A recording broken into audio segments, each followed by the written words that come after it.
반갑습니다. 오늘도 새벽 돌베개에 나오신 모든 성도님들을 주님의 이름으로 환영합니다.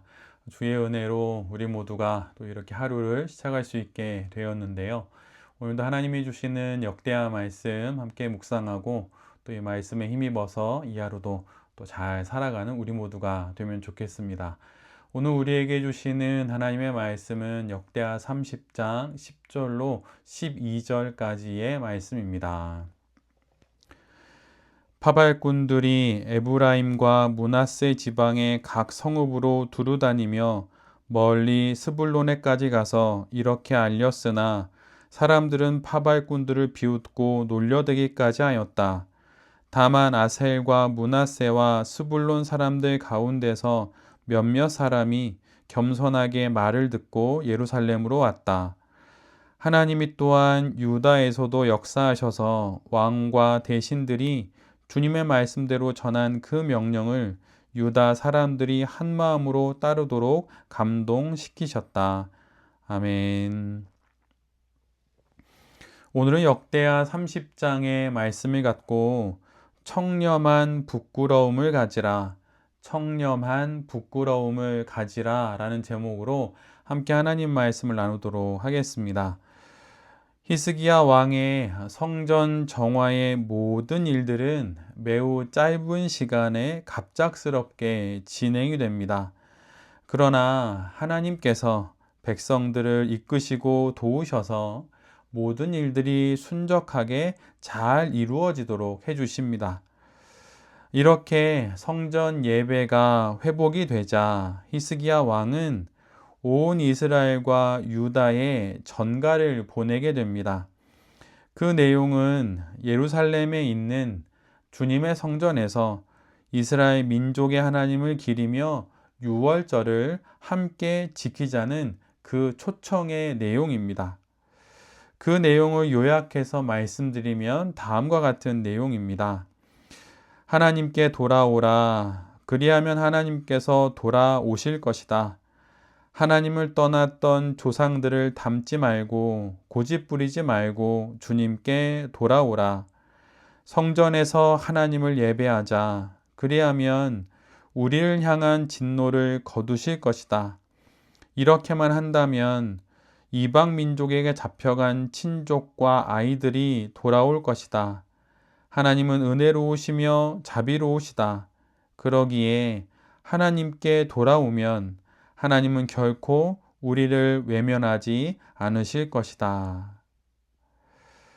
파발꾼들을 통해 이와 같은 소식이 남유다와 또 이미 패망한 북이스라엘의 모든 백성들에게 전해집니다. 그런데 이에 대한 사람들의 반응은 두 가지로 나타납니다. 남유다의 백성들과 아셀, 므낫세, 스불론 지파의 일부 사람들은 스스로 겸비하여서 예루살렘으로 향하게 됩니다.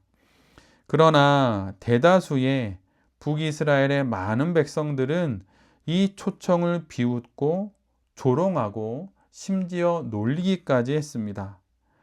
한 부류는 하나님 앞에 유월절을 지키자는 말에 겸손한 마음으로 순종을 하고, 다른 무리는 이 말을 비웃고 조롱하는 것이지요. 사실 이러한 모습은 현대를 살아가는 사람들에게도 동일하게 나타납니다.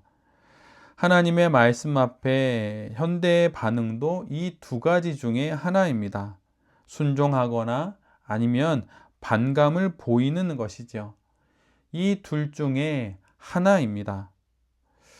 성경은 우리에게 이렇게 말씀합니다. 누가복음 16장 13절의 말씀입니다.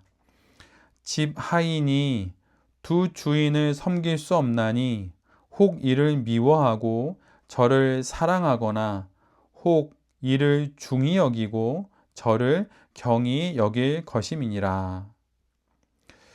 그리스도인들에게 있어서 중립은 존재하지 않습니다. 외견상 그렇게 보이지 않는다 하더라도 하나님을 중히 여기거나 경히 여기는 것 둘 중에 하나입니다. 그러기에 어정쩡한 중립지대에 머물려는 마음을 애시당초 접어야 합니다. 나는 중립이다 라고 말하는 것은 마치 한 남자가 두 여인을 동시에 정확히 반반씩 50대 50으로 나는 사랑할 수 있다고 말하는 것과 같은 것입니다. 이것이 가능하겠습니까? 그럴 수는 없는 것이지요. 결국 이 말의 본뜻은 둘 다 사랑하지 않는다는 것입니다. 그는 자기 자신만을 사랑하는 것이지요. 성도는 사실 자신의 신앙에 대하여서 매우 민감한 사람들입니다. 까칠한 예민함이나 불안이 아니고 영혼의 촉이 살아있는 사람들입니다. 영혼의 촉이 살아있는 사람들의 특징은 자신의 영적인 상태에 대하여 부끄러워할 때에는 부끄러워할 줄 안다는 것입니다. 자신의 불경건함에 대해 괴로워할 줄 안다는 것이에요. 모든 믿음의 선인들은 그랬습니다. 그들 모두는 영적으로 깨어 있었는데 그것은 바로 자기 자신의 영적 상태에 대한 예민함으로 늘 언제나 드러났습니다. 우리가 잘 알고 있는 사도 바울은 그의 인생의 말년에 쓴 편지에서 이렇게 고백합니다. 나는 죄인 중에 괴수다. 어찌 그가 죄인일 수 있겠으며 설사 그가 죄인이라고 할지라도 그가 어찌 죄인 중에 괴수가 될 수 있겠습니까? 그러나 사도 바울은 십자가 앞에 설 때마다 자신의 모습은 한없이 부족하고 자신은 허물투성이의 죄인이라고 하는 것을 더욱 깊게 깨닫게 되었던 것입니다. 신앙이 깊어진다고 하는 것은 영적인 수치심을 더 깊게 갖게 된다는 것을 의미하기도 합니다. 물론 이것이 신앙 세계의 전부는 아닙니다.